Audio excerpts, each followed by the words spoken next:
The summer sun beat down on the cracked asphalt of Maple Street, a narrow road that wound through the heart of Millville, Ohio, a town forgotten by time. Dust rose in lazy swirls as a pickup truck rumbled past, its engine coughing like an old man. Emily Carter, 20 years old, stood on the sagging porch of her family's trailer, wiping sweat from her brow. Her faded blue t-shirt clung to her skin, and her jeans, patched at the knees, bore the stains of a morning spent scrubbing floors at the local diner. She squinted against the glare, her hazel eyes scanning the horizon where fields of corn and soybeans stretched toward a hazy sky. This was home, a place where dreams came to die, or so her mother Susan often said. Emily was a twin, but you wouldn't know it from the way she was treated. Her sister Emma shared her face, her height, even the cadence of her voice, but that was where the similarities ended. While Emily toiled at odd jobs, cleaning houses, waitressing, or stacking shelves at the corner store, Emma flitted through life with a smile and a wink, charming men in town to shower her with gifts. Money, perfume, takeout dinners from the diner. Emma brought them home like trophies, and Susan, their mother, would beam with pride. "That's my girl," Susan would say, her voice warm in a way it never was for Emily. "You know how to make life work." Emily, though, had other plans. She wanted to be a nurse, to spend her days tending to the sick, easing pain with gentle hands and a kind heart. It was a dream she'd nurtured since she was 12, when her father, Tom, had fallen ill after a factory accident. She'd watched the nurses at the county hospital move with quiet purpose, their calm competence a lifeline in the chaos of grief. But dreams cost money, and money was something the Carters didn't have. 2 years out of high school, Emily and Emma were both stuck, unable to afford college. Emma had given up, choosing instead to lean into her beauty and the fleeting generosity of men. Emily, however, clung to her goal like a raft in a storm. "Emily, you gonna stand there all day dreaming?" Susan's voice cut through the afternoon heat, sharp as a switch. She stood in the doorway of the trailer, her thin frame wrapped in a faded housecoat, her graying hair pulled into a messy bun. Her eyes, once bright, were now hard, narrowed with a bitterness that had settled in after Tom's death 7 years ago. "I'm just taking a break, Mama," Emily said softly, turning to face her mother. Her hands, rough from work, gripped the porch railing. "Break?" Susan scoffed, folding her arms. "You think life gives breaks to people like us? Your sister's out there making things happen, and you're just sitting here like a lump. You and your big ideas about nursing school. Who's gonna pay for that? You think money grows on those corn stalks out there?" Emily bit her lip, the familiar sting of her mother's words settling into her chest. "I'm saving up, Mama. I got a few hundred put aside from the diner." Susan laughed, a harsh barking sound. "A few hundred? Girl, you'll be gray before you save enough for 1 semester. Look at Emma, she's smart. She knows how to get by. You're just dreaming, and dreams don't put food on the table." Emily looked down at her worn sneakers, the soles thin from months of walking. She wanted to argue, to say that she wasn't like Emma, that she'd rather work herself to the bone than trade her dignity for a few bucks. But she knew better. Arguing with Susan was like arguing with the wind, pointless and exhausting. "Yes, ma'am," she murmured, stepping past her mother into the trailer. Inside, the air was stale, heavy with the smell of cigarette smoke and yesterday's fried chicken. The living room was a clutter of mismatched furniture, a sagging couch, a coffee table scarred with burn marks, and a TV that flickered more than it worked. Emily's bedroom, a cramped space at the back, held little more than a twin mattress on the floor, a wooden chair, and a cardboard box for her clothes. It was her sanctuary, though, the one place she could close the door and pretend the world outside didn't exist. She sank onto the mattress, her back aching from hours on her feet. Her hands trembled as she pulled a small notebook from under the pillow, a journal where she tracked every penny she earned, every dollar saved for nursing school. The total was pitiful, 342.17. Enough for a textbook, maybe, but not even close to tuition. She closed the notebook, pressing it to her chest. "One day," she whispered, "one day I'll get there." The next morning, Emily woke to the sound of Susan banging pots in the kitchen. The trailer walls were thin and every noise carried. "Emily!" her mother shouted. "Get in here!" Emily rubbed her eyes, the weight of sleep still heavy. She pulled on a pair of jeans and a clean t-shirt, then shuffled to the kitchen. Susan stood over the stove, stirring a pot of oatmeal that smelled faintly of scorched milk. Emma sat at the small table, painting her nails a bright red, her phone buzzing with texts. "You're going to the woods today," Susan said without looking up. "We're low on firewood, and the electric bill's due. I ain't got money to burn on heat, so you better chop enough to last us a week." Emily's shoulders slumped. She'd spent the previous day hauling buckets of water from the community well after their pump broke. Again. Her arms still ached, and her legs felt like lead. "Mama, I'm supposed to work at the diner this afternoon. Can't Emma help? With the firewood?"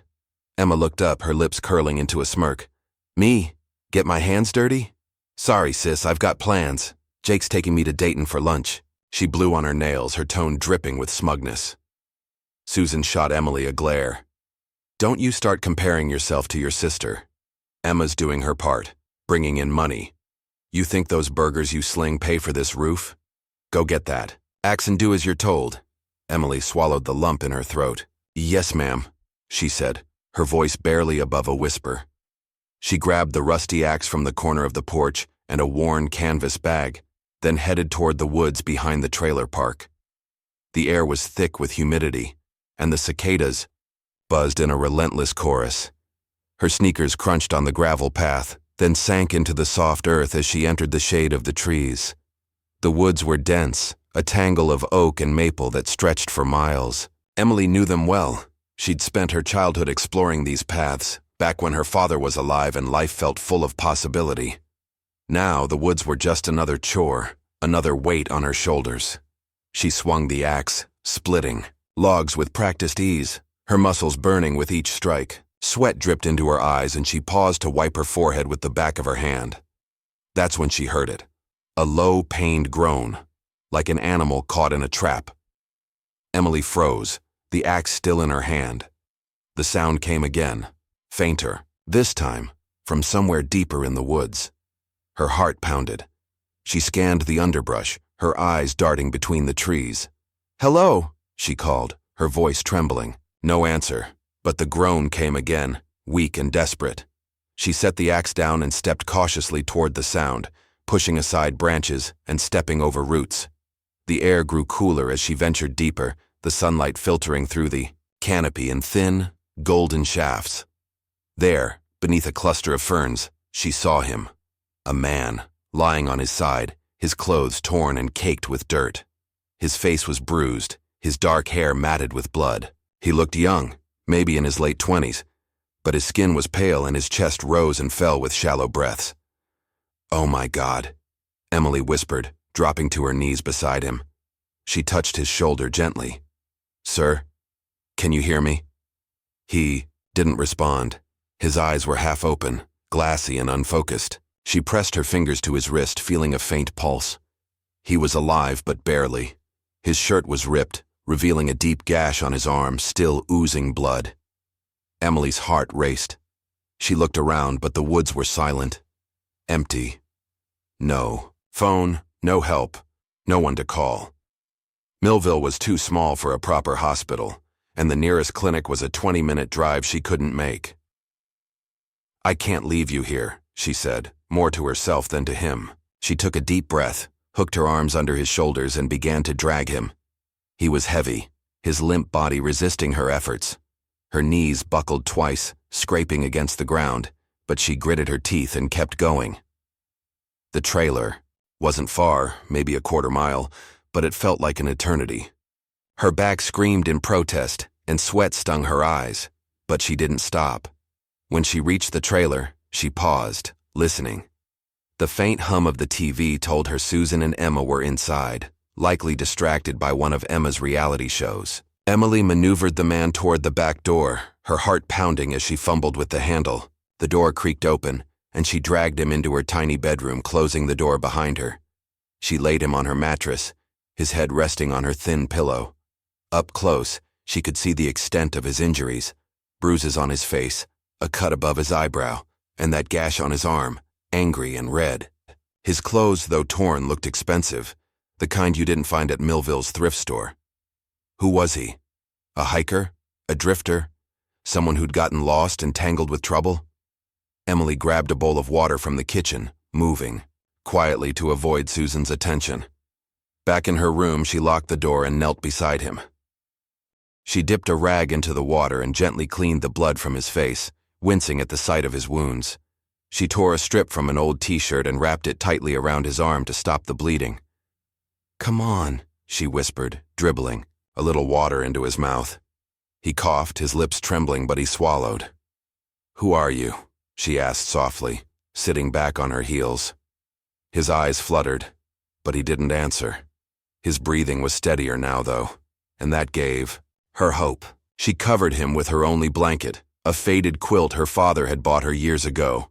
As she tucked it around him, she heard footsteps outside, Susan's heavy tread, followed by Emma's laughter. Emily's heart skipped. She hid the bowl under her bed and grabbed a torn skirt, pretending to mend it. "Please," she whispered to the man, "don't make a sound.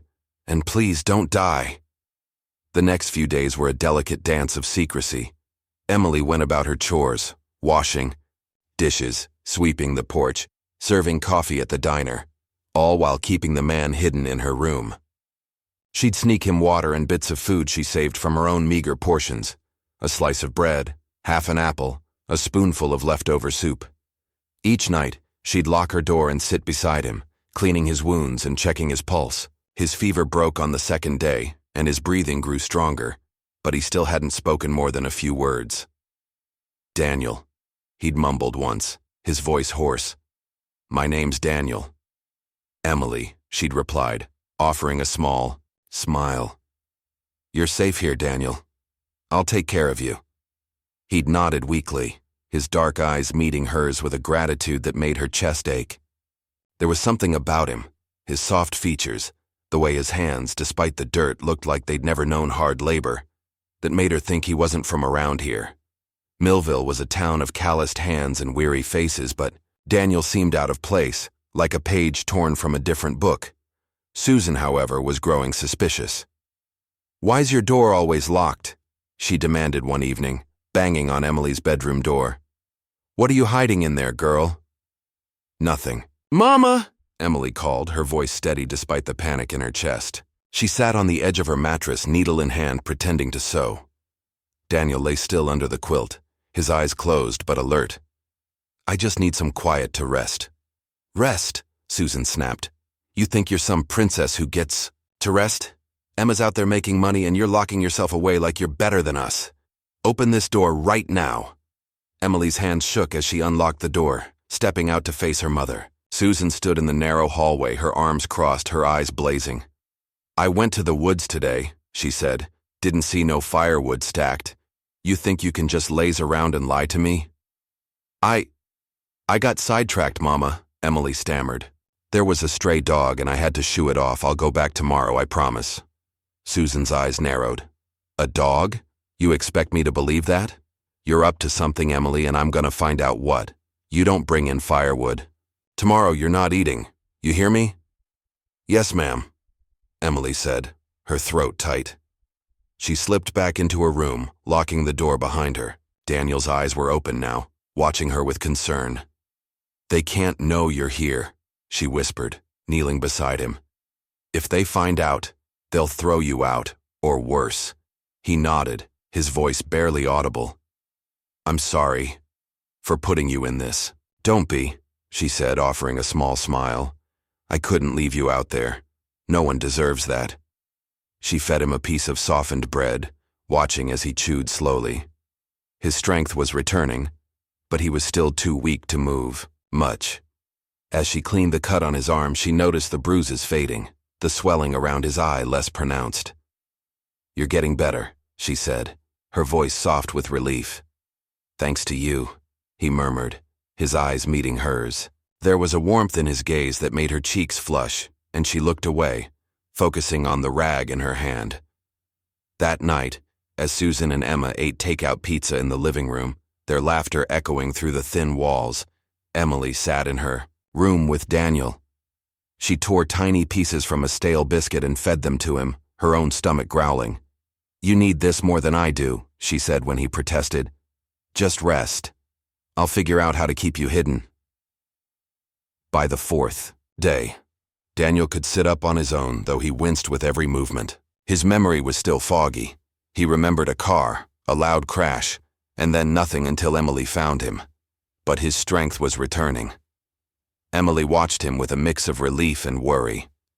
She knew he couldn't stay hidden forever, not with Susan's growing suspicions in Emma's sharp eyes. "I have to go to the diner today," she told him that morning, slipping on her apron. "I'll be back by evening. Please, stay quiet. If you need anything, there's water in the jug under the bed." Daniel nodded, his expression serious. "Be careful, Emily, and thank you. I don't know what I'd have done without you." She smiled, her heart lifting despite the weight of her situation. "Just don't go anywhere. I'll be back soon." The day at the diner was grueling. Spilled coffee, impatient customers, and a broken air conditioner that left the air thick and sticky. Emily moved through her shift on autopilot, her mind on Daniel. Who was he? Why had he been in the woods, beaten and alone? The questions gnawed at her, but so did the fear of discovery. If Susan or Emma found him, there'd be hell to pay. When she returned home, exhausted and smelling of grease, she found Susan waiting on the porch, her arms crossed. "Where's the firewood?" Susan demanded, her voice sharp. "I'll get it tomorrow, Mama," Emily said, her voice weary. "I had a double shift today." "Tomorrow?" Susan snapped. "You said that yesterday. You think I'm running?" "A hotel here? No firewood, no dinner. Go to your room and think about how useless you are." Emily nodded, too tired to argue. She slipped into her room and locked the door, her heart racing as she checked on Daniel. He was awake, sitting up, his eyes clearer than they'd been. "You okay?" she asked, kneeling beside him. "I'm fine," he said, his voice stronger. But I heard her yelling. "Emily, I can't keep putting you in danger like this. I need to go." "No," she said quickly, her hand on his arm. "You're not strong enough yet. If you collapse out there, what then? Just give it one more day. Please." He looked at her, his expression softening. "You're different, Emily. Most people would have left me out there. Why didn't you?" She shrugged, looking down at her hands. "I know what it's like to feel alone, to hurt, and have no one care. I couldn't just walk away." Daniel reached out, his hand brushing hers. "You're a good person, better than most. I promise you, when I'm better, I'll come back. I won't forget what you've done for me." Emily's heart skipped, but she pushed the feeling down. "Just focus on getting better," she said. "We'll figure out the rest later." That night, as she lay on the floor beside her mattress, listening to Daniel's steady breathing, she allowed herself a small hope. Maybe, just maybe, things could change. The next morning, Emily woke to the sound of a rooster crowing from a neighbor's yard, its call cutting through the thin walls of the trailer. The air was already warm, promising another sweltering Ohio day. She sat up on the floor beside her mattress, her neck stiff from sleeping on a folded blanket. Daniel was awake, propped against the wall, his dark eyes watching her with a quiet intensity. His bruises had faded to a sickly yellow, and the gash on his arm, wrapped in a fresh strip of cloth, no longer bled. He was healing, but the sight of him, still weak, still a secret, made Emily's stomach twist with worry. "You didn't sleep much," Daniel said, his voice low but steadier than before. "You were tossing and turning all night." Emily offered a tired smile, brushing a strand of hair from her face. "I'm fine. Just a lot on my mind." She stood, stretching her aching limbs, and checked the small clock on her chair. 6:15 a.m. Susan would be up soon, and Emily needed to keep up appearances. "I've got to get that firewood today or Mama's gonna have my hide. You'll be okay here?" Daniel nodded, wincing as he shifted. "I'll be quiet. Promise." She handed him a plastic cup of water and half a granola bar she'd stashed from the diner. "Eat this. It's not much, but it'll keep you going. I'll try to bring something better tonight." "Emily," he said, his hand brushing hers as he took the bar. "You don't have to do this. You've already risked enough." She shook her head, avoiding his gaze. "If I don't, who will? Just stay low. I'll be back by noon." She grabbed the axe and canvas bag, slipping out the back door before Susan or Emma could corner her. The woods were quiet in the early light, the air heavy with the scent of pine and damp earth. Emily worked quickly, chopping logs with a rhythm born of necessity. Her arms burned, but she pushed through, stacking the wood in the bag until it was nearly too heavy to carry. She couldn't afford another lecture from Susan, not with Daniel hidden in her room. As she hauled the bag back to the trailer, her mind raced. How long could she keep this up? Daniel was getting stronger, but he wasn't ready to leave. And what if Susan or Emma found him? The thought made her chest tighten. She'd seen the way Susan's eyes narrowed lately, the way Emma smirked when Emily locked her door. They suspected something, and in a trailer this small, secrets didn't last long. Back at the trailer, Emily stacked the firewood neatly by the porch, hoping it would appease Susan. She slipped inside, her heart pounding as she checked the living room. Susan was at the kitchen table sipping coffee, while Emma lounged on the couch scrolling through her phone. Neither looked up as Emily passed, but she felt their eyes on her, sharp and probing. In her room, Daniel was still on the mattress, his breathing even. She locked the door and knelt beside him, checking his wounds. The cut on his arm was scabbing over, and his fever was gone. "You're looking better," she said, her voice soft with relief. "Thanks to you," he replied, his lips curving into a faint smile. "I owe you my life, Emily." She blushed, busying herself with rewrapping his arm. "Don't talk like that. I just did what anyone would." "No," he said firmly. "Not anyone. You're different. You care about people, even strangers. Like me." Emily met his gaze, her heart fluttering at the sincerity in his eyes. She wanted to ask more. Who he was, where he came from, how he'd ended up in the woods. But the sound of Susan's voice from the kitchen cut through her thoughts. "Emily, get out here and clean this mess," Susan shouted, her tone sharp. As ever, Emily sighed, standing. "I'll be back," she whispered to Daniel. "Stay quiet." The day passed in a blur of chores, scrubbing dishes, mopping the floor, and dodging Susan's endless complaints. By evening, Emily's body ached, but she couldn't rest. She had a shift at the diner, and she needed every cent she could earn. Before leaving, she snuck a piece of cornbread from the kitchen and slipped it to Daniel. "I'll bring more tonight," she promised. He caught her wrist gently, his touch warm. "Be careful out there, okay?" She nodded, her throat tight, and hurried out the door. The diner was busy that night, a rare rush of truckers and locals filling the booths. Emily moved between tables, balancing plates of burgers and fries, her smile forced as she ignored the ache in her legs. Her mind was on Daniel, on the risk she was taking. Every hour she was away, she worried Susan or Emma might barge into her room. She'd locked the door, but Susan had a key somewhere, and Emma was nosy enough to pick the lock if she got curious. As she refilled a customer's coffee, her best friend Sarah slid into a booth near the counter, her curly hair pulled into a messy bun. Sarah was the only person in Millville who truly understood Emily, the only one who didn't laugh at her dreams of nursing school.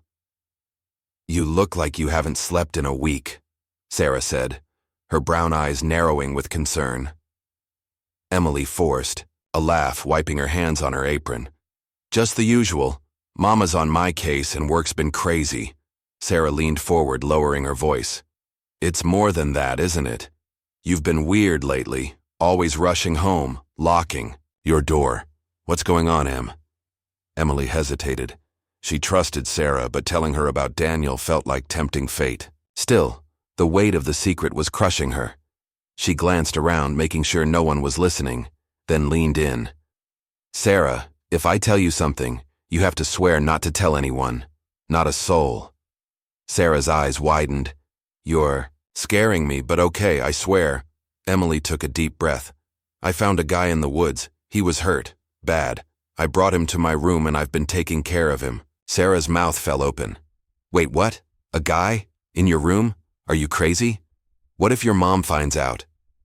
I know, Emily whispered, her hands trembling. But he was dying, Sarah. I couldn't just leave him. He's getting better, but I have to keep him hidden until he's strong enough to leave. Sarah shook her head, her expression a mix of awe and worry. You're something else, Em. But this is dangerous. Your mom's already suspicious and Emma's got a nose for trouble. What if they find him? I don't know, Emily admitted, her voice breaking. I'm just trying to do the right thing. Sarah reached across the table, squeezing her hand. You're too good for this town. Just be careful. And if you need help, you come to me, okay? Emily nodded, her eyes stinging. Thanks, Sarah. The rest of her shift dragged on, but Sarah's words stayed with her. She was right. Susan and Emma were getting too close to the truth. Emily needed to get Daniel out soon, before everything fell apart. By the 6th day, Daniel could stand, though he leaned heavily on the wall for support. His memory was still patchy, but fragments were coming back. A car swerving, a loud crash, the smell of smoke. He didn't know how he'd ended up in the woods, but he knew one thing. Emily had saved his life. That morning, as Emily prepared to head to the market for groceries, Daniel caught her arm. Emily, we need to talk, he said, his voice serious. I'm strong enough to move now. I can't keep hiding here. It's not safe for you. Emily's heart sank. She'd known this moment was coming, but the thought of him leaving made her chest ache. You're still limping, she said. What if you collapse again? There's no hospital around here, Daniel. I'll manage, he said, his eyes steady. I've already put you in enough danger. Your mom's suspicious, and I heard your sister yesterday. She tried the door handle. If they find me, they'll kick me out, or worse, they'll hurt you. Emily looked down, her hands twisting together. I don't care about that, I just want you to be okay. I will be, he said, his voice softening. Because of you. But I need to go, Emily. I need to figure out who I am, where I came from. And I promise you I'll come back. I won't forget what you've done for me. Her eyes met his, searching for truth. You mean that? You'll come back? He nodded, reaching for her hand. I swear it. You're not like anyone I've ever met. You're kind, strong, selfless. I don't know much right now, but I know I want to see you again. I'll come back, and when I do, I'll make sure you're taken care of. Emily's cheeks warmed and she pulled her hand away, suddenly shy. Just be careful. There's a path behind the trailer that leads to the main road. If you follow it, you'll hit Route 42. There's a gas station a mile down. You can get help there. Daniel nodded, his expression resolute. Thank you, Emily. For everything. She packed a small plastic bag with a bottle of water, a stale biscuit, and a few dollars she'd scrounged from her tips. It's not much, she said, handing it to him, but it'll get you to the gas station. It's more than enough, he said, his voice thick with emotion. He stood, leaning on her chair for support, and pulled her into a gentle hug. I'll see you soon, Emily. She helped him to the back door, checking that Susan and Emma were still asleep. The sky was just turning pink, the air cool and quiet.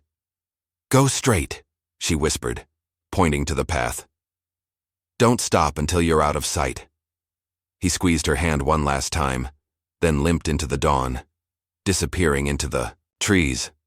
Emily stood at the door, her heart heavy, watching until he was gone. She closed the door softly and sank onto her mattress, her eyes burning with unshed tears.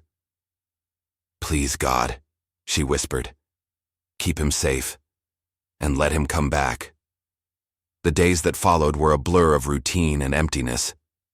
Emily went through the motions, chopping wood, cleaning the trailer, serving coffee at the diner, but her mind was elsewhere. Every creak of the porch, every car that passed made her heart leap, hoping it was Daniel. But there was no sign of him, no word, no trace. The woods felt emptier without him, the trailer colder. Susan's temper grew worse, her insults sharper. "You're lazier than ever," she snapped one morning as Emily scrubbed the kitchen floor. "What's got you so distracted? You think you're too good for this family now?" "No, ma'am," Emily murmured, keeping her head down. She couldn't tell Susan the truth, couldn't explain the ache in her chest. Emma, meanwhile, seemed to sense Emily's unease and reveled in it. "What's wrong, sis?" she'd taunt, flipping her hair. "Dreaming about nursing school again? Or maybe you've got a secret boyfriend stashed somewhere?" Emily ignored her, but Emma's words stung. She confided in Sarah during a quiet moment at the diner, her voice low as she recounted Daniel's departure. "He said he'd come back," she said, twisting a napkin in her hands. "But it's been a week, Sarah. What if something happened to him? What if he forgot?" Sarah squeezed her arm. "He didn't strike me as the forgetting type, Em. You said he was different. Maybe he's just figuring things out. Give it time." Emily nodded, but doubt gnawed at her. She prayed every night, her whispers rising to the cracked ceiling of her room. "Please, God, let him be okay. Let him keep his promise." Unknown to Emily, Daniel's journey had taken a dangerous turn. After leaving the trailer, he'd followed the path to Route 42, his body still weak. He'd made it halfway to the gas station when dizziness overtook him. His vision blurred, and he collapsed in a ditch, his breath shallow. He thought of Emily, her gentle hands, her quiet strength, and clung to the hope of seeing her again. A farmer driving home from town spotted him, his headlights catching the glint of Daniel's watch. The man, a grizzled widower named Hank, pulled over and checked Daniel's pulse. "Hang on, kid," he muttered, hauling Daniel into his truck. He drove to the county hospital in Wilmington, 20 miles away, where nurses rushed Daniel into the emergency room. The doctor, a tired woman with gray streaks in her hair, examined him and shook her head. "He's lucky to be alive," she told the nurse. "Internal bleeding, probably from a car accident. If he'd stayed out there much longer, he wouldn't have made it." Daniel was hooked to an IV, oxygen tubes in his nose. For 2 days he drifted in and out of consciousness, his mind a haze of pain and fragmented memories. But one image stayed clear: Emily's face, her hazel eyes filled with worry and kindness. He had to survive, not just for himself, but for her. The days dragged on in Millville, each one heavier than the last. Emily moved through her routine like a ghost, chopping firewood, scrubbing dishes, and serving coffee at the diner. But her heart was elsewhere. 2 weeks had passed since Daniel limped into the dawn, his promise to return echoing in her mind. Every creak of the trailer's porch, every car engine in the distance sent her pulse racing, but the hope was fading. What if he was gone for good? What if he'd forgotten her? Or worse, hadn't survived? The uncertainty gnawed at her, a quiet ache that followed her everywhere. Susan's temper grew sharper, her suspicions more pointed. One evening, as Emily swept the kitchen floor, Susan stood in the doorway, her arms crossed, her eyes like knives. "You're acting strange, girl," she said, her voice low and accusing. "Always locking that door, sneaking around like you've got something to hide. What's going on in that head of yours?" "Nothing, Mama," Emily said, keeping her eyes on the broom. "Just tired, that's all." "Tired?" Susan scoffed, stepping closer. "You think I'm stupid? I know you, Emily. You're up to something, and I'm gonna find out what. You've been too quiet, too jumpy. You think you can pull one over on me?" Emily's grip tightened on the broom, her heart pounding. "I'm not hiding anything," she said, her voice steady despite the lie. "I just want some privacy." "Privacy?" Susan laughed, a harsh, grating sound. "In this house? You don't get privacy, girl. You earn your keep, and lately, you ain't been earning nothing but my patience." Emma sauntered in, her hair freshly curled, a new necklace glinting at her throat, a gift from one of her admirers, no doubt. She smirked at Emily, leaning against the counter. "Maybe she's got a boyfriend stashed in there, Mama. That's why she's always locking her door. Bet she's sneaking some guy in at night." Emily's cheeks burned, but she kept sweeping, refusing to take the bait. "That's not true, Emma, and you know it." "Do I?" Emma said, her voice dripping with mockery. You've been acting all high and mighty lately, like you're better than me. Maybe you're not as innocent as you pretend. Enough, Susan snapped, her eyes never leaving Emily. You better not be bringing shame to this family. Emily, I raised you better than that. Now get that floor clean and stop wasting my time. Emily nodded, her throat tight. She finished sweeping and slipped back to her room, locking the door behind her. The space felt emptier without Daniel. The mattress bare, the air stale. She sank onto the floor, pulling her knees to her chest. Where are you, Daniel? She whispered. You said you'd come back. She didn't know that Daniel was fighting for his life in a hospital bed 20 miles away. After collapsing on Route 42, he'd been rushed to Wilmington's County Hospital, where doctors worked to stabilize him. The internal bleeding had nearly killed him, but the farmer's quick action had saved his life. Now, hooked to monitors and IVs, Daniel lay in a sterile room, his thoughts drifting to Emily. Her face was the anchor keeping him tethered to hope, her quiet strength a reason to fight through the pain. The next morning, Emily woke to a knock on her door, sharp, insistent. Emily, open this door. Susan's voice was a low growl, barely containing her anger. Emily scrambled to her feet, her heart racing. She unlocked the door and stepped out, closing it behind her.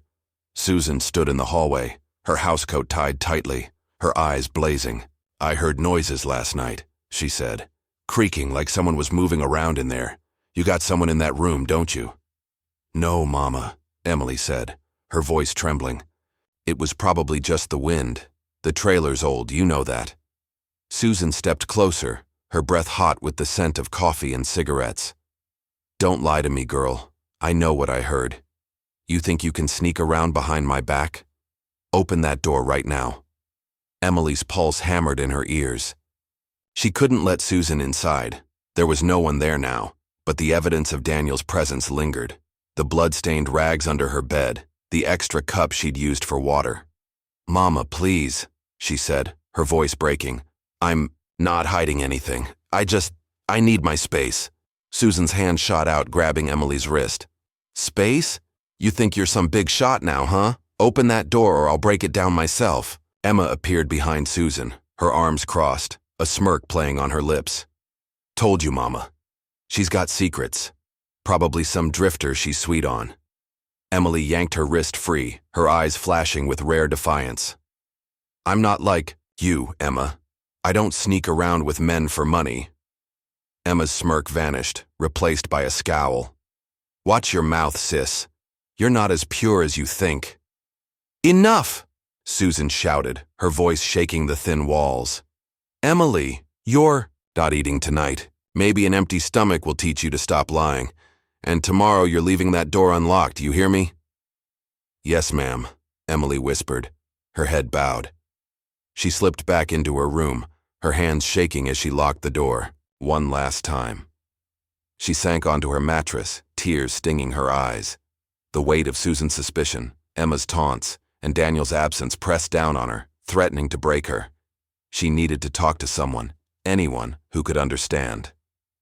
That afternoon, after Susan and Emma left to visit a neighbor, Emily slipped out and walked to Sarah's trailer 2 lots down. Sarah was sitting on her porch sipping iced tea, her dog Rusty curled at her feet. Em, you look like hell, Sarah said, setting her glass down. What's wrong? Emily collapsed onto the porch steps, her voice barely above a whisper. It's getting worse, Sarah.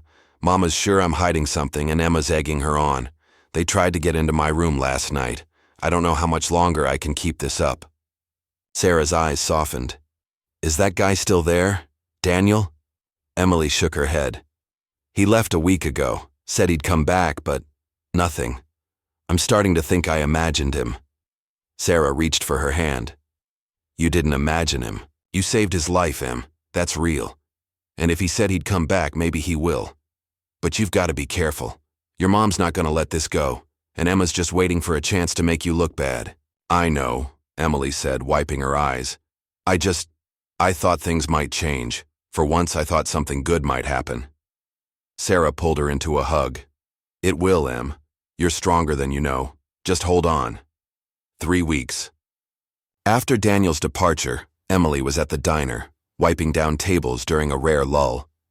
Her apron was stained with ketchup, her hair damp with sweat.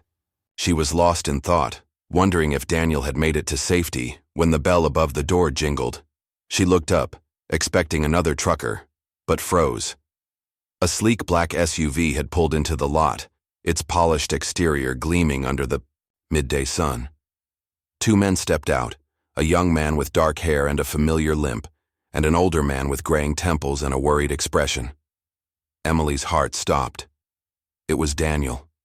He was alive, dressed in clean clothes, his bruises gone. But he wasn't alone, and the sight of the older man, his father, she guessed, made her stomach twist. Why were they here? Had he really come back for her? She ducked behind the counter, her hands trembling. She wanted to run to him to ask 1,000 questions, but fear held her back. What if he'd changed his mind? What if he didn't recognize her in her greasy apron, her hair a mess? Before she could decide what to do, Sarah burst through the door, her eyes wide. "Em, you've got to get home. Now!" "What's wrong?" Emily asked, her voice shaking.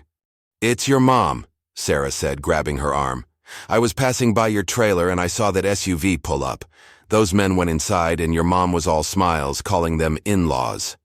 I heard Emma's voice too, but something's off. I think they're up to something." Emily's blood ran cold. "In-laws? What are you talking about?" "I don't know," Sarah said, her voice urgent. "But you need to get there before it's too late." Emily tore off her apron and ran out the door, her sneakers pounding the pavement. The trailer was a 10-minute walk, but she made it in 5, her breath ragged. When she reached the lot, the SUV was still there, parked crookedly on the gravel. She crept toward the trailer, her heart pounding, and peered through the living room window. Inside, Susan was laughing, pouring iced tea for Daniel and the older man. Emma sat across from them, wearing one of Emily's dresses, a simple blue, one Emily wore to church. Her hair was pulled back in a ponytail, just like Emily's, and she was smiling shyly, her voice soft. "I'm so glad you're okay," she said, her tone eerily like Emily's. "I was so worried." Daniel smiled, but his eyes were uncertain. "I'm here because of you, Belinda," he said, using the wrong name. "You saved my life. My father and I want to thank you properly." Emily's knees buckled. Belinda. Why was he calling Emma that? And then it hit her. Emma was pretending to be her. Susan must have planned it, passing Emma off as the one who'd saved Daniel. The betrayal cut deeper than any of Susan's insults, sharper than Emma's taunts. Her own mother, her own sister, stealing the one good thing she'd done. She wanted to burst in, to scream the truth, but her feet wouldn't move. Tears streamed down her face as she watched Susan beam, patting Emma's hand. "My daughter's a good girl," Susan said, "always helping others. Ain't that right, Belinda?" Emma nodded, her smile perfect. "Yes, Mama." Emily stumbled back, her vision blurring. She ran to Sarah's trailer, collapsing on the porch. Sarah was there, her face pale. "What happened, Em? What did you see?" "They're lying," Emily sobbed. "Emma's pretending to be me. She's using my dress, my voice, everything. And Mama's helping her. Daniel thinks she's the one who saved him." Sarah's jaw dropped. "That's low, even for them. What are you gonna do?" "I don't know," Emily said, her voice breaking. "If I go in there now, Mom'll deny it. She'll make me look crazy. And Daniel, he might not believe me." Sarah hugged her tightly. "We'll figure this out, Em. We'll find a way to tell him the truth." But as they sat there, the sound of laughter drifting from the trailer, Emily's hope flickered. She'd saved Daniel, risked everything for him, and now her own family was stealing her chance at something better. Inside the trailer, Susan's mind was racing. She'd recognized the wealth in Daniel's clean clothes, the expensive watch, on his father's wrist. This was an opportunity, a way out of Millville's endless grind. Emma, with her charm and beauty, could secure it.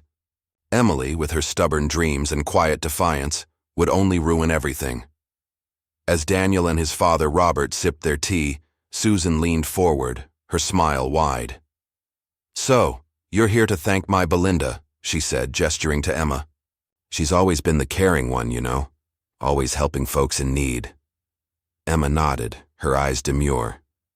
"I just did what anyone would," she said, mimicking Emily's soft tone. Daniel's brow furrowed slightly, but he smiled. "You did more than that. You saved my life.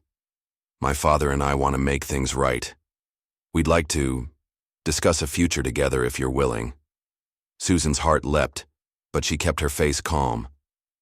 "Oh, that's wonderful," she said, clapping her hands. "Belinda's a good girl and she deserves a good man like you." Emma hesitated, her eyes flickering to Susan. This was moving fast, too fast. But Susan's sharp glance silenced her doubts.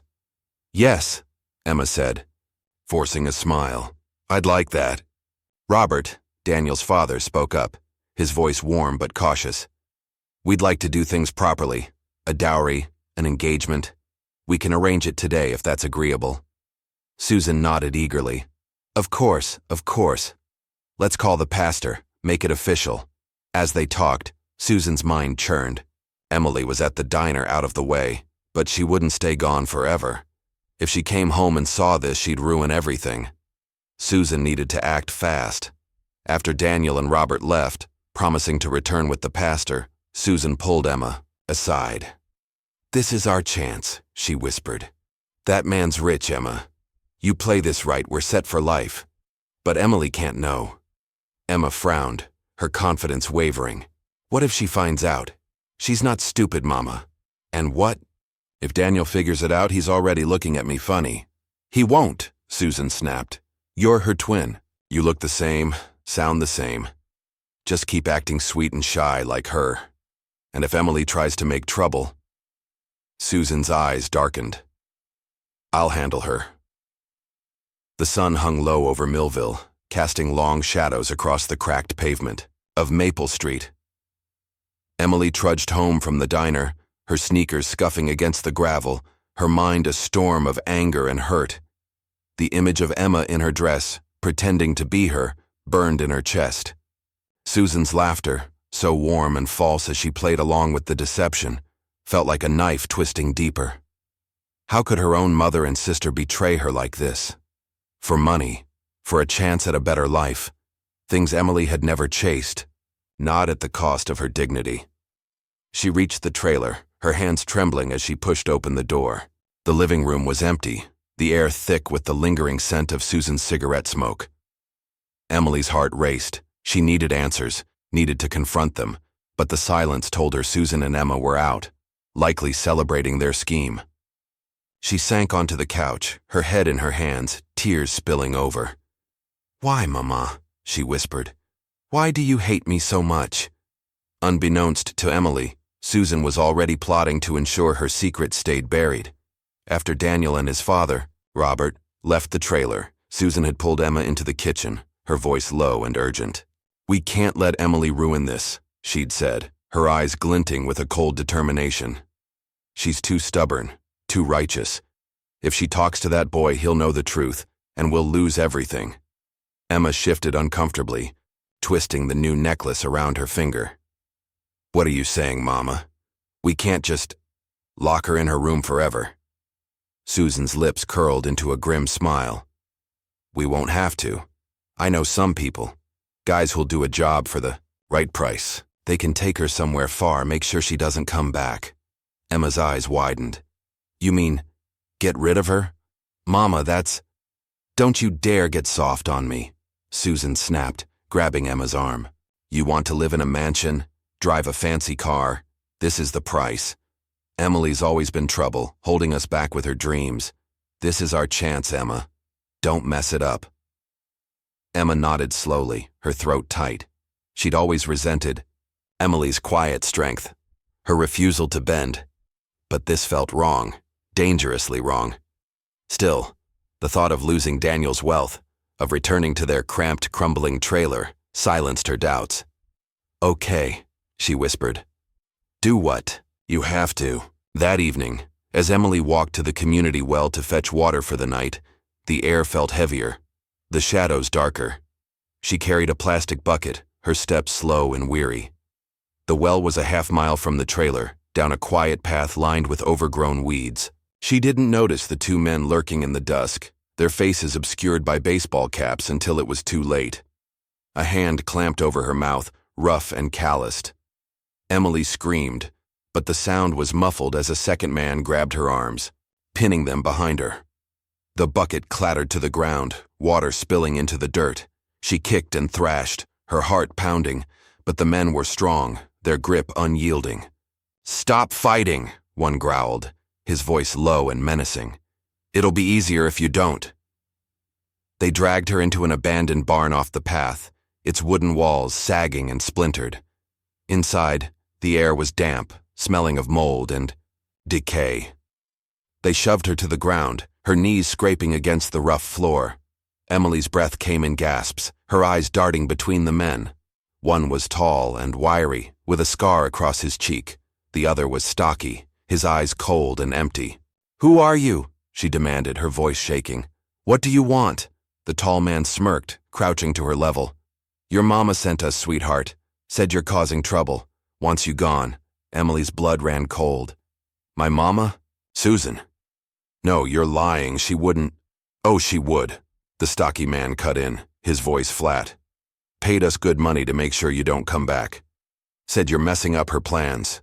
Emily's chest tightened, her vision blurring, with tears. Her own mother, her own flesh and blood, wanted her dead. The betrayal was a physical pain, sharper than the scrapes on her knees. "Please," she whispered, her voice breaking. "I'll leave. I'll go far away. Just let me go." The tall man laughed, a harsh, grating sound. "You think we'd pass up a paycheck like this? Your mama's serious, girl. Said you're worth more gone than here." Emily's hands shook as she pushed herself up, her back against the barn wall. "God, please," she prayed, her voice barely audible. "Don't let me die like this. Not like this." The men ignored her, turning to discuss their next move. "We'll take her to the old quarry," the stocky one said. "No one goes there. Quick and clean." Emily's heart pounded, her mind racing for a way out. The barn was dark, the only light coming from a broken window high above. She had no phone, no weapon, no one to call for help. But she couldn't give up. Not now, not after everything. She thought of Daniel, of his promise to return, and clung to that fragile hope. As the men argued over logistics, something strange happened. The tall man yawned, rubbing his eyes. "Damn, I'm tired," he muttered, leaning against a wooden beam. The stocky man nodded, stretching his arms. "Me too. What's with this place? Feels like I haven't slept in days." Emily watched, her breath catching. Their voices grew sluggish, their movements slow. Within moments, both men slumped to the ground, their eyes closed, their breathing deep and even. It was as if an invisible force had lulled them into a sudden, unnatural sleep. Emily froze, her heart pounding. She didn't understand what was happening, but she knew this was her chance. She scrambled to her feet, her legs trembling, and ran for the barn door. It creaked as she pushed it open, the sound loud in the quiet night, but the men didn't stir. She stumbled into the darkness, tears streaming down her face, and ran blindly along the path. Her lungs burned, her bare feet stinging against the rocky ground. She'd lost her shoes in the struggle. She didn't know where she was going, only that she had to keep moving. She reached a clearing, collapsing under a gnarled oak tree, her breath ragged. "God, I'm so tired," she whispered, her voice breaking. "But I don't want to die." Rustle in the shadows made her tense, her heart leaping into her throat. A figure stepped forward, a man dressed in a plain white shirt, his face calm and kind. "Emily," he said softly, his voice like a balm. "Don't be afraid. Keep going. There's a truck waiting for you on Route 42. It'll take you to your husband's office." Emily blinked, her mind reeling. "Who are you? How do you know my name?" The man smiled, his eyes warm. "Just a helper. Run now before those men wake. The Lord has heard your prayers." She stared, her breath catching, but the urgency in his words spurred her to action. She scrambled to her feet and ran toward Route 42, her heart pounding with a mix of fear and hope. The path was dark, the trees looming like silent sentinels, but she didn't stop. When she reached the road, a pickup truck was parked under a streetlight, its engine idling. A grizzled driver leaned against the hood smoking a cigarette. "Are you the one I'm supposed to take?" he asked, his voice gruff but not unkind. Emily nodded, her voice shaking. "Yes. Please, I need to get to Wilmington." The driver tossed his cigarette and opened the passenger door. "Hop in, let's move." She climbed in, her hands trembling as she clutched the seat. As the truck sped down Route 42, the wind whipping through the open window, Emily closed her eyes and let the tears fall. They weren't tears of despair now, but of hope, fragile and flickering. Something had saved her, and she clung to that miracle. The truck pulled into Wilmington just as the first light of dawn touched the horizon. The driver dropped Emily off outside a sleek office building with Hayes Enterprises etched on the glass doors. She was dirty, barefoot, her clothes torn, but she didn't care. She stumbled inside, ignoring the startled look from the receptionist. "I need to see Daniel Hayes," she said, her voice hoarse. "Please, it's urgent." The receptionist hesitated, eyeing Emily's disheveled appearance. "Do you have an appointment?" "No, but he knows me," Emily said, her eyes pleading. "Tell him it's Emily. Emily Carter." The receptionist picked up the phone, speaking in a low voice. Moments later, Daniel appeared in the lobby, his face lighting up with shock and relief. "Emily," he said, rushing to her. "My God, what happened to you?" She burst into tears, collapsing into his arms. "It's me, Daniel, the real Emily. They lied to you. My sister, Emma. She pretended to be me. My mom helped her. They wanted your money, your life, everything." Daniel's eyes widened, his jaw tightening. "What are you talking about? I thought she was you." Emily shook her head, her voice breaking. "Emma's my twin. She looks like me, sounds like me. They tricked you, made you think she was the one who saved you. And when I found out, my mom, she paid men to kidnap me, to get rid of me." Daniel's face paled, his hands steadying her. "Your own mother? Emily, I'm so sorry. I knew something was off. She didn't act like you, didn't have your heart. But I didn't know why." Emily wiped her tears, her voice steadier now. "I got away because I don't know how to explain it. 2 men took me to a barn, said they were going to kill me, but they fell asleep like something made them. A man appeared, told me to run, said a truck was waiting to bring me here. I think it was an angel." Daniel's eyes softened, a tear escaping. "That's what happened to me too. After I left your trailer, I collapsed. A farmer found me, got me to the hospital. The doctor said I was lucky to be alive. I tried to find the man who saved me, but no one knew him. He was just gone." They stood in silence, the weight of their shared miracles settling between them. Daniel pulled her close, his voice fierce.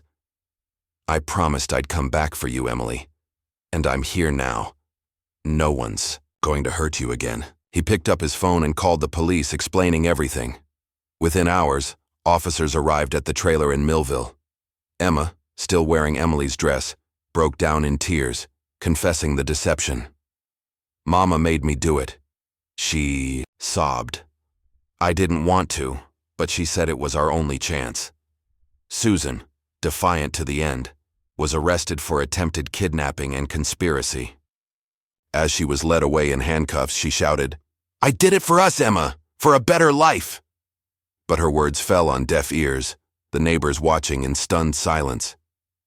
Emily stayed with Daniel in Wilmington, too shaken to return to the trailer. The police released Emma after her confession, deeming her a reluctant accomplice, but the shame followed her. She returned to Millville, her head bowed, the necklace from her latest admirer tucked away in shame. The trailer felt emptier without Susan's sharp voice, but Emma's heart was heavy with regret. "I should have said no," she whispered to the empty walls. "I should have been more like Emily." Daniel's family welcomed Emily with open arms. His mother, Clara, a warm woman with a quick laugh, took one look at Emily's bruised hands and tired eyes and pulled her into a hug. "You're family now," she said. "You saved my boy." We'll take care of you." 2 weeks later, Emily and Daniel stood in a small church in Wilmington, surrounded by friends and family. Sarah was there, beaming as Emily's maid of honor, her eyes shining with pride. The pastor's voice echoed through the hall as he joined them in marriage, their hands clasped tightly. Emily's white dress, simple but elegant, glowed in the soft light, and Daniel's smile was brighter than the sun. "I told you I'd come back," he whispered as they exchanged vows. "And now you'll never be alone again." Emily smiled through her tears. "I never thought this day would come," she said. "But God saw me through." The congregation erupted in applause, Clara dabbing her eyes with a handkerchief. "That's my daughter-in-law," she said, her voice thick with emotion. "God bless you both." The church bells rang out over Wilmington, their chimes echoing through the warm May air as Emily and Daniel stepped out of the small chapel, hand in hand. The sun was setting, painting the sky in hues of orange and pink, and the gathered crowd, friends, neighbors, and Daniel's family, showered them with rice and cheers. Emily's white dress, a simple but elegant gift from Daniel's mother, Clara, caught the light, and her smile, though shy, radiated a quiet joy she hadn't felt in years. Daniel, in a tailored suit that made him look every bit the man she'd dreamed he'd become, squeezed her hand, his eyes never leaving hers. "I told you I'd come back," he whispered, leaning close as they walked down the steps. "And now we're here together." Emily's throat tightened, her eyes glistening. "I never thought this day would come," she said, her voice soft. "After everything, I thought I'd lost you." He stopped, turning to face her, his hands cupping her face. "You'll never lose me, Emily. You saved my life, and now I'm going to spend the rest of it making sure you're happy." The crowd parted as they made their way to a sleek black car, decorated with a "Just Married" sign and trailing tin cans. Sarah, Emily's best friend, ran up, her curly hair bouncing as she threw her arms around Emily. "You did it, Em," she said, her eyes shining. "You're free now. No more trailer, no more Susan.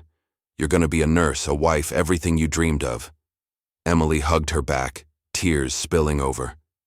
"Thank you, Sarah, for everything. You were there when no one else was." Sarah pulled back, grinning. "Don't get all sappy on me now. Go enjoy your honeymoon. But you better call me when you're back or I'm coming to find you." Emily laughed, the sound light and genuine. "I promise." As the car pulled away, Emily leaned against Daniel, watching Millville fade in the rearview mirror. The trailer, the woods, the pain of her past, they were all behind her now. Ahead lay a future she'd barely dared to imagine, one filled with love, hope, and the chance to become the nurse she'd always wanted to be.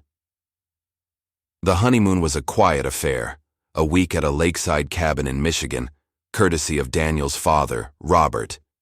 The cabin was nestled among pines, its windows overlooking a glassy lake that reflected the stars at night. Emily and Daniel spent their days walking the shore, talking about everything and nothing, his childhood in Columbus, her dreams of helping others, the strange miracles that had brought them together. At night, they sat by the fire, her head on his shoulder, the weight of her old life lifting with each passing day. "You know," Daniel said one evening, stirring the fire with a stick, "I still can't believe you dragged me all the way to your trailer. You're stronger than you look."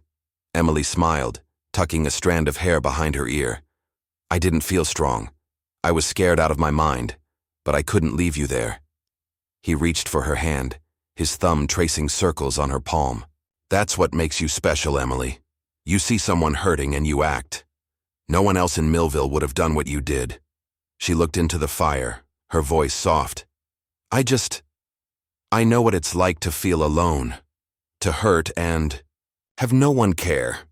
My dad used to say, if you can help someone, you do it. Doesn't matter who they are." "I guess I was just following his lead." Daniel's eyes softened. "Your dad sounds like he was a good man." "He was," Emily said, her voice catching. "He'd be proud of me, I think. Even after everything, with Mama and Emma." Daniel pulled her close, kissing her forehead. "He would be, and I'm proud of you too." When they returned to Wilmington, Emily moved into Daniel's apartment, a spacious loft overlooking the city's modest skyline. It was a far cry from the cramped trailer in Millville, with its polished hardwood floors, wide windows, and a kitchen that didn't smell of cigarette smoke. Emily felt out of place at first, her worn sneakers looking small against the gleaming counters, but Daniel's warmth made it feel like home. His family was a revelation.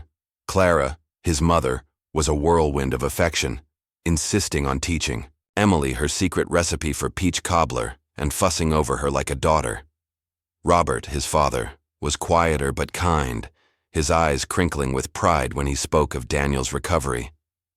"You're part of this family now," he told Emily, one evening over dinner. "You saved my son, and that means more than you'll ever know." Emily blushed, unused to such warmth. "I just did what was right, Mr. Hayes." "Call me Robert," he said, smiling. "And doing what's right isn't as common as you think. You've got a good heart, Emily. Don't ever let anyone tell you otherwise." The biggest surprise came a week after the wedding, when Daniel sat her down at the kitchen table, a stack of papers in his hand. "I've been talking to my dad," he said, his voice serious. "We want to help you with nursing school, tuition, books, everything. It's covered." Emily's breath caught, her eyes wide. "Daniel, no, that's too much. I can't." "You can, and you will," he said, his tone firm but gentle. "You've been saving for years, working yourself to the bone. Let me do this for you. It's not just a gift, it's an investment in the person who saved my life."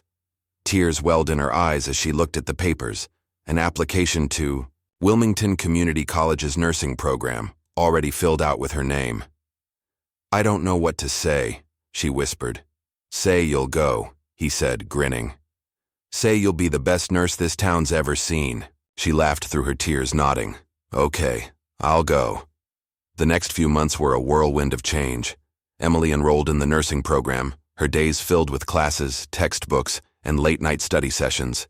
It was hard, harder than she'd expected, but she thrived on it, her mind soaking up every lesson like a sponge. Anatomy, patient care, medical ethics. She loved it all, the knowledge a bridge to the future she'd always dreamed of. Daniel was her biggest cheerleader, quizzing her on flashcards and bringing her coffee during long study nights. But even as her new life blossomed, the shadows of Millville lingered. Emily thought of Emma often, wondering what had become of her sister. The police had released Emma after her confession, citing her cooperation, but the scandal had spread through Millville like wildfire. Neighbors whispered, and Emma's admirers stopped calling, unwilling to be associated with the girl who'd tried to steal her sister's life. Emily felt a pang of pity, but it was tempered by the memory of Emma's smirk, her willingness to go along with Susan's plan. Susan, meanwhile, was serving a 10-year sentence in a state prison. Emily hadn't visited, couldn't bring herself to face the woman who tried to erase her. The betrayal was a wound that hadn't fully healed, and she wasn't sure it ever would. Still, she prayed for her mother sometimes, late at night, when the world was quiet, asking God to soften Susan's heart, to show her the error of her ways. One crisp October morning, 6 months after the wedding, Emily was walking to class when her phone buzzed. It was Sarah, her voice excited but nervous. "Em, you're not going to believe this. Emma's back in Millville. She's living in the trailer all alone. I saw her at the gas station yesterday and she looks rough, like she's carrying the weight of the world." Emily paused on the sidewalk, her breath catching. "Is she okay?" Sarah sighed. "Physically, yeah, but she's not the same. No makeup, no fancy clothes, she wouldn't even look at me. I think she's ashamed, Em. After everything, I think she's finally feeling it." Emily's heart twisted. She wanted to be angry, to hold on to the hurt, but all she felt was sadness. "Thanks for telling me, Sarah. I don't know what to do about it." "You don't have to do anything," Sarah said. "You've got your life now. But I thought you should know." That night, Emily sat with Daniel at their kitchen table, her textbook open but untouched. "Sarah called today," she said, her voice quiet. "Emma's back in Millville. She's alone, and it sounds like she's struggling." Daniel reached for her hand, his eyes searching hers. "How do you feel about that?" Emily sighed, her fingers tracing the edge of the table. I don't know. Part of me wants to hate her for what she did. But she's my sister, my twin. We used to be so close before Dad died, before everything changed. I keep thinking maybe she didn't have a choice, with Mama pushing her. Daniel nodded, his expression thoughtful. You've got a big heart, Emily. Bigger than most. If you want to reach out to her, I'll support you. But you don't owe her anything, not after what she did. I know, Emily said, her voice soft. But I can't help wondering if she's sorry, if maybe deep down she wants to make things right. Daniel squeezed her hand. If you decide to see her, I'll go with you. You don't have to face her alone. Emily smiled, grateful for his steadiness. Thank you. I'll think about it. Over the next few weeks, Emily wrestled with the decision. She focused on her studies, excelling in her classes and earning praise from her professors. But Emma's shadow lingered, a reminder of the family she'd left behind. Finally, one Saturday morning, she made up her mind. I want to go to Millville, she told Daniel. I need to see her. Not to forgive her, not yet, but to understand. Daniel nodded, grabbing his car keys. Let's go.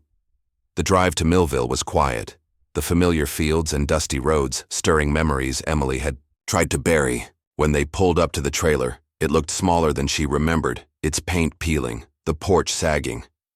Emma was outside, sweeping the steps, her hair tied back in a messy bun. She looked up as the car stopped, her eyes widening with shock.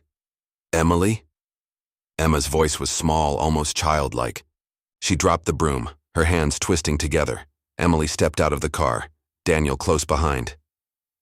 Hey, Emma, she said, her voice steady but soft. I heard you were back. Emma's eyes darted to Daniel, then back to Emily, her face. I didn't think you'd come. After everything. Emily took a deep breath, her heart heavy. I didn't come to fight.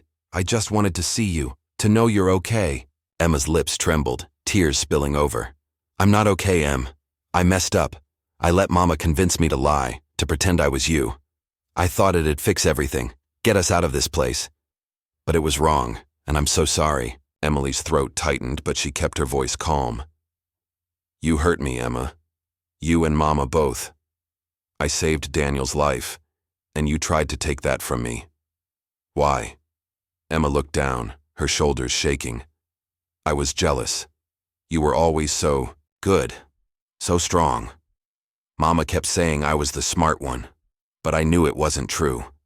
You had dreams, and I just had Mama's voice in my head, telling me to take what I could get. Daniel stepped forward, his voice gentle but firm. What you did was wrong, Emma, but you're owning up to it. That's a start. Emma nodded, wiping her eyes. I don't expect you to forgive me, Em. I want you to know I'm trying to change. I'm working at the diner now, saving up. I want to be better, like you. Emily's heart ached, torn between pain and pity. I hope you mean that, she said. I don't know if we can ever be sisters like we used to, but I don't hate you, Emma. I just want you to find your own way. Emma's tears fell faster, but she nodded. Thank you. That means more than you know. Emily and Daniel left soon after, the weight of the visit lingering as they drove back to Wilmington. Emily stared out the window, her thoughts a tangle of memories and hopes. Do you think she'll change? She asked Daniel. I think she wants to, he said. But it's up to her. You've done your part, Emily. You showed her kindness, even after everything. That's who you are. She smiled, leaning against him. I'm trying to be the person Dad would have wanted me to be. You are, Daniel said, kissing her forehead. And more. Over the next year, Emily's life transformed in ways she'd never imagined. She excelled in nursing school, her professors praising her dedication and empathy. By spring, she was working part-time at Wilmington's hospital, shadowing nurses and learning the rhythms of patient care. Every bandage she applied, every hand she held, felt like a step toward the dream she'd held onto through years of hardship. Daniel's business, a tech startup under Hayes Enterprises, thrived, and he made sure Emily had everything she needed: books, a laptop, even a car to get to classes. But more than the material support, it was his belief in her that kept her going. On tough days, when the weight of her studies or the memories of Millville threatened to overwhelm her, he'd sit with her, his quiet presence a reminder that she wasn't alone. Sarah remained a constant in her life, visiting often and teasing Emily about her fancy city life. They'd laugh over coffee, reminiscing about their childhood and dreaming about the future. Sarah was saving up for college, herself inspired by Emily's determination. "You're proof it's possible," she told Emily one day. "If you can get out of Millville, anyone can." Emily heard from Emma occasionally, short letters or texts updating her on her progress. Emma was still at the diner, working double shifts and staying out of trouble. She'd started taking online courses, hoping to become a teacher someday. The letters were awkward, tinged with regret, but Emily read them with a cautious hope. Maybe in time they could rebuild something, not the closeness they'd once had, but a new kind of understanding. Susan's absence was a quieter wound. Emily didn't visit the prison, but she sent a letter once, a single page expressing her hurt, but also her forgiveness. She didn't expect a reply, and none came, but writing it felt like letting go of a weight she'd carried too long. One evening, as Emily and Daniel sat on their balcony, watching the city lights flicker below, she turned to him, her voice soft. "Do you ever think about how we got here? All the things that had to happen, the woods, the barn, those men falling asleep. It's like someone was watching over us." Daniel nodded, his arm around her. "I think about it all the time. That farmer who found me, the man who helped you, they came out of nowhere, then vanished. I don't know if they were angels or just good people, but they were there when we needed them." Emily leaned against him, her heart full. "I think they were both. God sent them. I'm sure of it. Just like he sent you to me." He kissed her, his lips warm against hers. "And you to me. You're my miracle, Emily." As they sat there, the stars bright above, Emily felt a peace she'd never known. The pain of her past, Susan's cruelty, Emma's betrayal, the years of struggle, was still there, but it no longer defined her. She was Emily Hayes now, a wife, a student, a woman with a future. And though the scars remained, they were proof of her strength, her faith, and the love that had carried her through. 2 years later, Emily stood in her graduation gown, a nursing degree in her hand. The auditorium was filled with cheers, Daniel's the loudest among them.